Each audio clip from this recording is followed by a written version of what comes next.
आपका हमारी आध्यात्मिक यात्रा में हार्दिक स्वागत है। आप सुन रहे हैं शिव महापुराण, जो सनातन धर्म के ही अनमोल ग्रंथों में से एक है। इस श्रृंखला में हम आपके लिए ही इस दिव्य ग्रंथ के प्रत्येक अध्याय का शाश्वत पाठ प्रस्तुत करेंगे। आइए इस ज्ञान और धर्म की ही यात्रा को आरंभ करें। भगवान महादेव की महिमा और उपदेश से ही सजी इस पावन कथा के साथ ही ओम नमः शिवाय। 24वां अध्याय शिव पूजन विधान।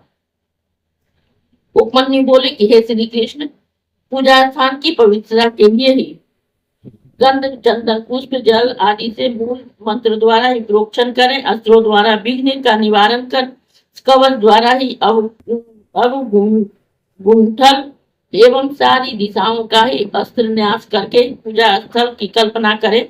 प्रथम कुशा बिछाकर उसे जल से मार्जित करें। प्रोक्षणी पात्र ही अधर्व पात्र, आचमन आदि सभी 4 पात्रों को ही शुद्ध करके उसमें जल पूर्ण करें।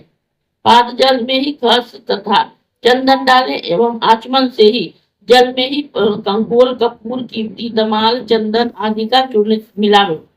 अर्ध पात्र में ही चावल, कुसा, दुर्वा, जौ, तिल, घृत, सरसों, पुष्प और भस्म मिलावें। सभी में ही मंत्र न्यास आदि कर कवच से ही वेष्टित करके अस्त्र द्वारा ही रक्षित करें सब एवं धेनु मुद्रा दिखावें। तत्पश्चात विनायक देव के ही आगे भक्षण, भोज आदि पदार्थ निवेदित करके पूजन करें। फिर नंदीश्वर तथा उसकी धर्म पत्नी की पूजा करें। परमेश्वरी से भवन में ही प्रवेश होकर अनेकों पदार्थों द्वारा शिवलिंग की पूजा करें। वहां से ही निमाल्य हटाकर ही फलों को धोकर शिव मस्तक पर चढ़ावें। उधर्व भाग में ही मनोहर कमलासन की भावना करें। उससे ही 8 दल अष्ट सिद्धि प्रदान करने वाले हैं। वामादिक शक्तियां बीज है। इस सब का न्यास करें। इसके बाद ही अनादि अनंत रूप भगवान शंकर का पूजन करें।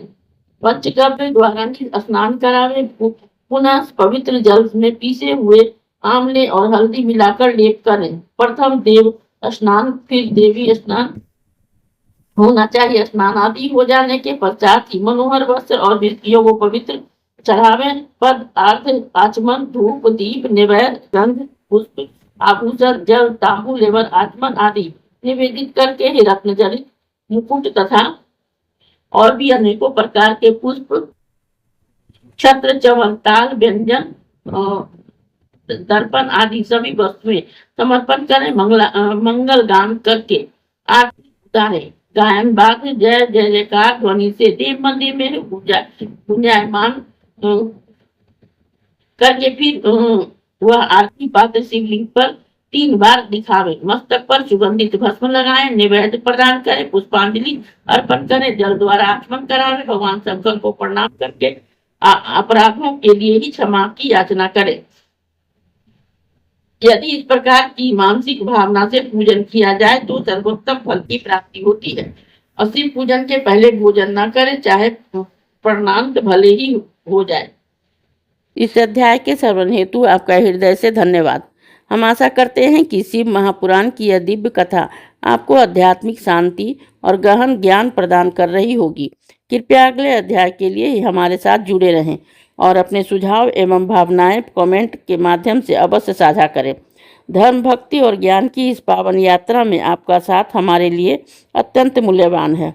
ओम नमः शिवाय। यदि यह प्रस्तुति आपको पसंद आई हो, लाइक करें, कमेंट करें, सब्सक्राइब जरूर करें, बेल आइकॉन दबाना ना भूलें ताकि अगला अध्याय आपसे छूटे नहीं।